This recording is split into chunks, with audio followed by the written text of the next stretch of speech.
Greetings and welcome back or welcome to my YouTube page. I am Fire Lotus and today I'm going to demonstrate a couple of simple techniques that you can start working with to be able to connect and be able to understand how energy works and how it feels.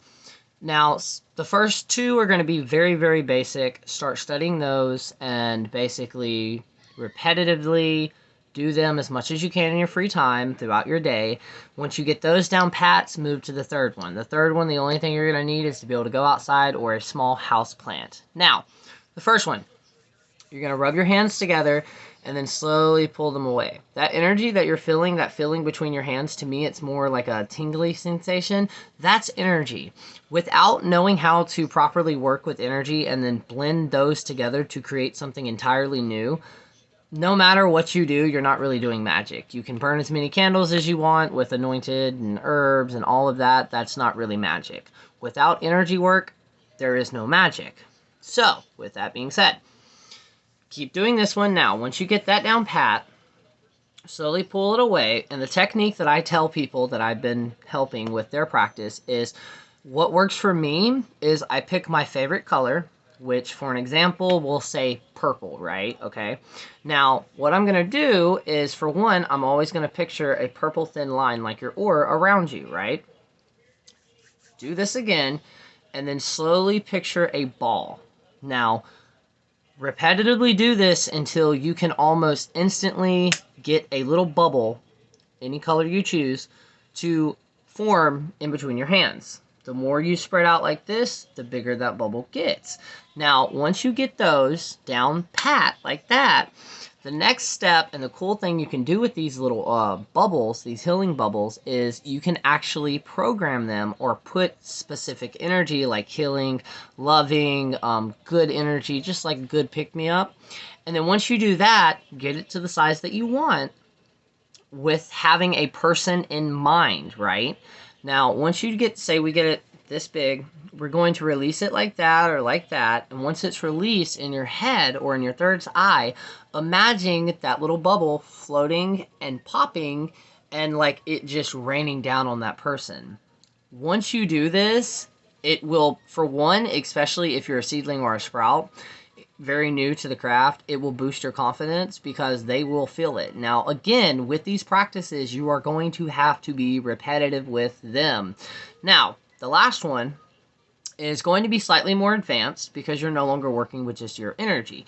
But this is going to be really cool. You can do it with friends. You can make it a group activity. Take notes, compare those notes at the end of this, and then once you do it with one of them, continue moving up. Go to a different plant, go to a different plant, and then work up to a tree. Once you connect with a tree, I'm telling you, words cannot describe how amazing it can feel. Especially, and even the different trees. Remember, everything has its own specific type of energy.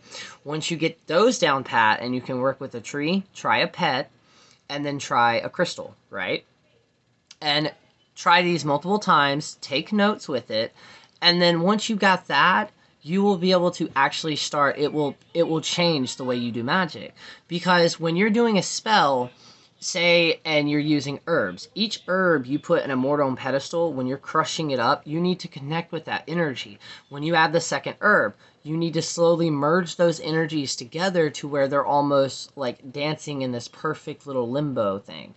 Every herb you add, connect those energies. When you burn that or put it to a candle, same thing. See, that's what magic is. It's taking different energies, morphing them together, almost like an alchemist, and completely creating something new, and then directing it outward.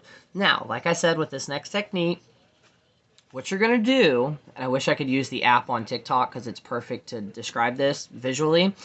So what you're going to do is you're going to find the plant. I currently have a Jericho rose. You're going to hold your hand up, and with the color thing that I told you, you're going to imagine your hand moving out of your body, right?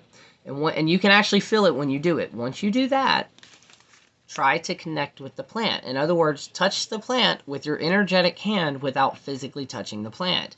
Once you do this and successfully connect it, you will feel it. Each plant, and I love it. That's one of the reasons I still do it. I've been doing this now for 18 years. I still do it from time to time because it's exciting to see how the different energies feel. Is it quicker? Is it in a higher vibration? Is it lower in vibration? And see, something that a lot of people don't know because I don't talk about it that much. I've made a couple of videos on it, and I still have not been able to find what it's called. I've found it once or twice of what this is actually called. But when I practice magic, my partner coined the term that we use in our family or our house, magic mode, because I'll get into this random mode where my fingers start tingling and I'm like, all right, time to go do magic. With that though, I have this ability to where if I'm outside and I'm searching for herbs or plants to use in my craft, I can actually feel their vibrations, and depending on if it's high or low or really fast or really slow, I'll know which plant to actually pick to use in my practice. I also call my practice, or the type of magic that I do, instinctual magic, because it just naturally comes to me. Now, yes, or most people would call it intuitive magic. That's what I practice.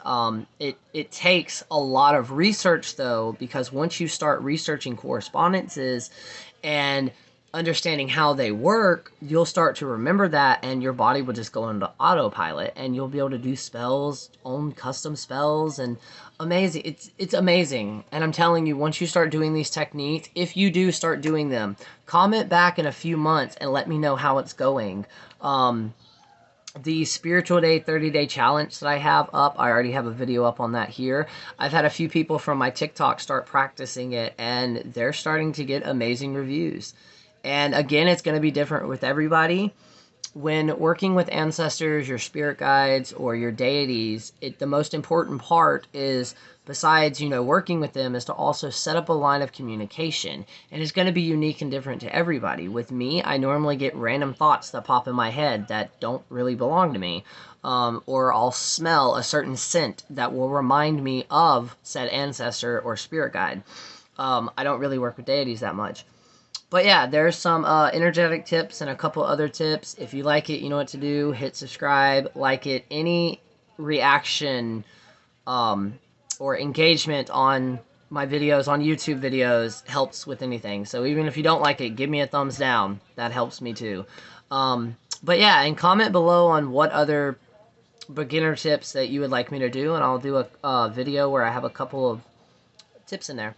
Anyways, I hope you are doing great. I'm excited about this supermoon, blood moon that's coming up. For my research, you're not going to be able to see it, like if you live on the East Coast or Florida, any other southern states, you're not really going to be able to see it, but you're still going to be able to feel it. And no matter what anybody says, if you feel like doing magic, do magic. And then we also have Mercury retrograde shortly after that. So yeah, next week's going to be extremely interesting. But yeah, like, subscribe, share. Thank you so much. And my link tree will be in the description below.